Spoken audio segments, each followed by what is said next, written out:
Questo mi fa molto Voglio piacere. tornare un attimo indietro, ma questo benedetto inchino, che tutti gli italiani hanno sentito parlare di stinchino, eccetera.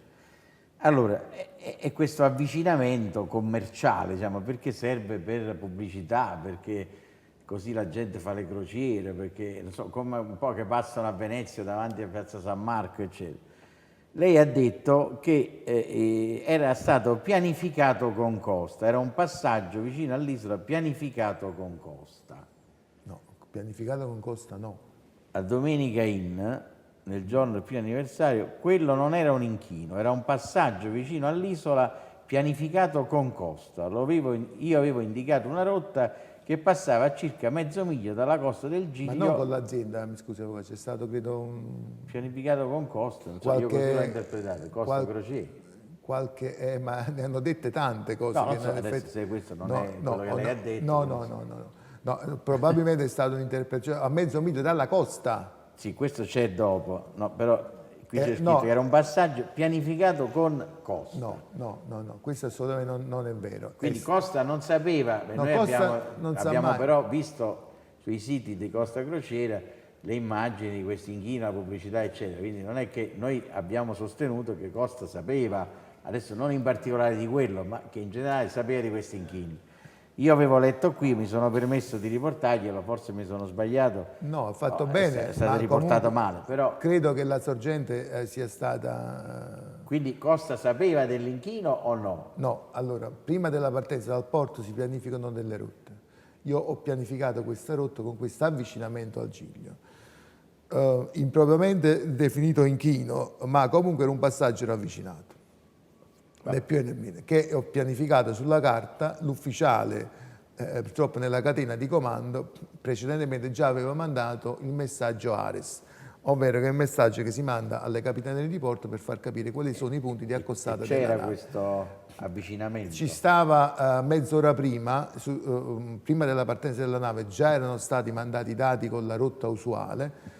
Io avevo ripianificato la rotta, come si evincono dalle testimonianze, dalla carta. Con Però l'avvicinamento.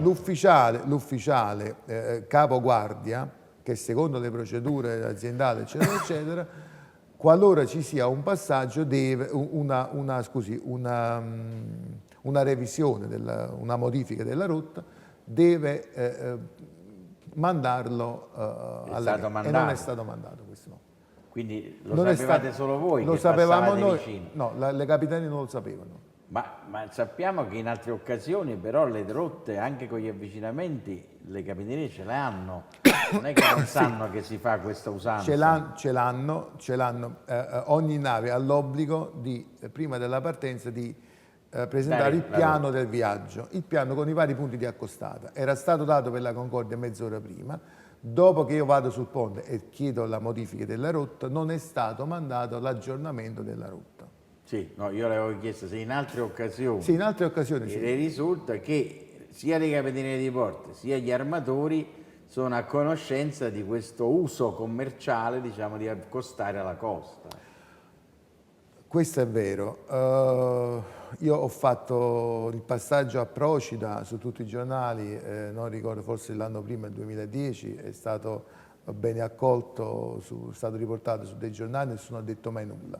Cioè il comandante ha il dovere, ha La responsabilità. anche decisionale, il potere decisionale di decidere la rotta più opportuna. Ma la capitaneria di porto dovrebbe dire no, è pericoloso, non lo puoi fare. Cioè, ci vorrebbe un defalco che prima di urlare dopo dice ferma, non fa sta cosa. Avvocato, De Falco, No, lasciamolo lasciamolo stare perdere, perché però. lui è Ci più vorrebbe un un capitano avvocato di porta amministrativo, ma che questo l'ha dimostrato. Lo abbiamo criticato anche noi, ma dico, ma la capitaneria dovrebbe dire non la fare questa rotta, è troppo vicina alla costa. Onestamente all'epoca questo non avveniva mai, anche c'era perché non c'è una zona di mare interdetta alla navigazione. Quindi uno può andare pure vicino alla costa. Non era interdetta. Quindi Ma non c'è il codice della navigazione che dice che bisogna andare a un minimo di distanza? No.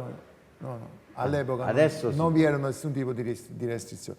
Ma ripeto, l'incidente, il passaggio era in sicurezza. A mezzo miglio da terra si fanno nelle navigazioni in Nord Europa, navigazione da Copenaghen a Stoccolma, si passa nel belt che ha acqua limitata, 0,3 a sinistra, 0,3 a destra e l'ufficiale è perfettamente abilitato alla Sì. conduzione della Lei nave. dice si può fare, non ci sono C'ha problemi. l'ufficiale che ha il comando di guardia ha una certificazione AIMO che lo certifica e lo abilita a fare quel tipo di conduzione. Cioè là tutto il problema è nato perché non è stato rappresentato, e questo è un obbligo dell'STC 195, dove l'ufficiale non può esimersi dal rappresentare perplessità o dubbi al comandante, qualora lo ritenga necessario. Beh, io arrivo sul ponte di comando con una schiera di ufficiali di guardia, come è mio solito fare, come siamo, tutto bene, siamo arrivati, siamo più o meno in prossimità del giro, sì, va bene, comandante.